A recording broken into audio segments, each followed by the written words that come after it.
हिंदुस्तान में मुसलमान जो है अब थोड़ी तादाद में नहीं है। यहाँ कम से कम 40 करोड़ मुसलमान हैं अगर आज मर्दमशुमारी कर ली जाए। मैं तो कहता हूँ देखिए, ये जो लोग जो नफरती चिंटू हैं, आपने भी बहुत सारे बयान सुने होंगे कि डेमोग्राफी चेंज हो गई, मुसलमान जहाँ होता है वहाँ हिंदू का रहना मुश्किल हो जाता है। ये बयान अगरचे मुस्लिम मुखालिफ है, लेकिन ये सही है बयान। ये इसलिए सही है, मैं मुसलमानों से भी कहता हूं कि डेमोग्राफी चेंज ना होने दो, उनकी बराबरी तो करो। हम 80 करोड़ तो हो जाएं। जो मुसलमान वक्फ बिल पास होने के बाद भी अगर नीतीश कुमार ने वक्फ बिल की हिमायत में वोट कर दिया और फिर भी मुसलमान उसको वोट देता है, तो मैं समझता हूं वो मुसलमान ही नहीं।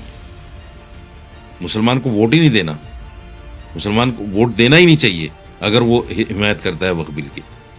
दोस्तों, हमारे देश में धर्म के नाम पर सियासत करना कोई नई बात नहीं है। अक्सर नेता हो या धर्मगुरु, सभी अपने सहूलियत के अनुसार ऐसे मुद्दों को उठाना पसंद करते हैं जिसमें उनका फ़ायदा हो। और इसी कड़ी में अब मौलाना साजिद रशीदी का भी बयान दर्ज हो गया है। जी हाँ, मौलाना साजिद रशीदी ने एक बयान दिया है जिसमें उनका कहना है कि मुसलमानों की संख्या 80 करोड़ हो जाने के बाद जितने भी लोग मुसलमानों के खिलाफ नफरती बयान देते हैं, उनकी आवाज़ें दब जाएंगी। अब इस पर जनता की क्या राय है? क्या इस तरीके के बयान देने चाहिए? आज हम जनता से जानने की कोशिश करेंगे। सर, क्या नाम है आपका? मेरा नाम भूपेश सरीन है। सर, जिस तरीके का बयान मौलाना साजिद रशीदी ने दिया है कि मुसलमानों की संख्या 80 करोड़ हो जाएगी, तो जो नफरती बयान देने वाले लोग हैं उनकी आवाज़ें ख़त्म हो जाएगी, आपको लगता है कि सही बयान है या क्या लगता है इसके बारे में? ये भारत जो देश है, एक धर्मनिरपेक्ष देश है। यहाँ पर हिंदू, मुस्लिम, सिख, ईसाई सब रह रहे हैं।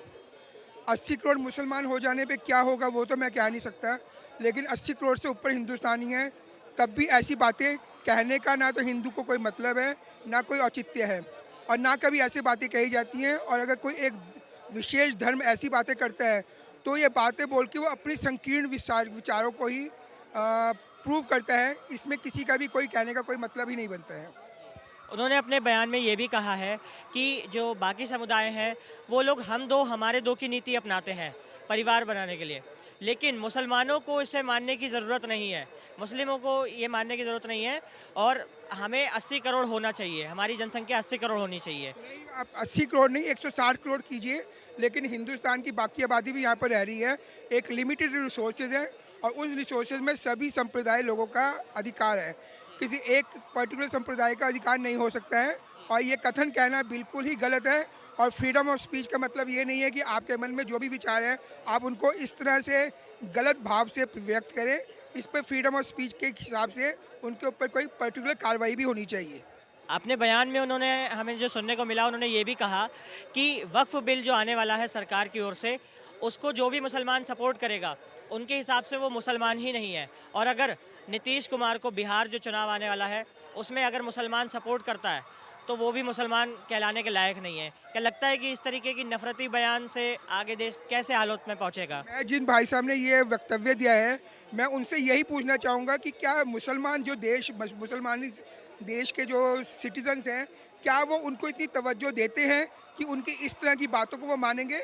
वो किसी एक पर्टिकुलर कम्युनिटी को अपने पर्सनल रीज़न के हिसाब से यूज़ करना चाह रहे हैं। और हमारे देश का हिंदू संप्रदाय हो या मुस्लिम संप्रदाय हो, सबके अंदर एकता की भावना है। और इस तरह की वक्तव्य कोई पर्टिकुलर लीडर्स देके अपनी प्रसिद्धि के लिए काम कर रहे हैं।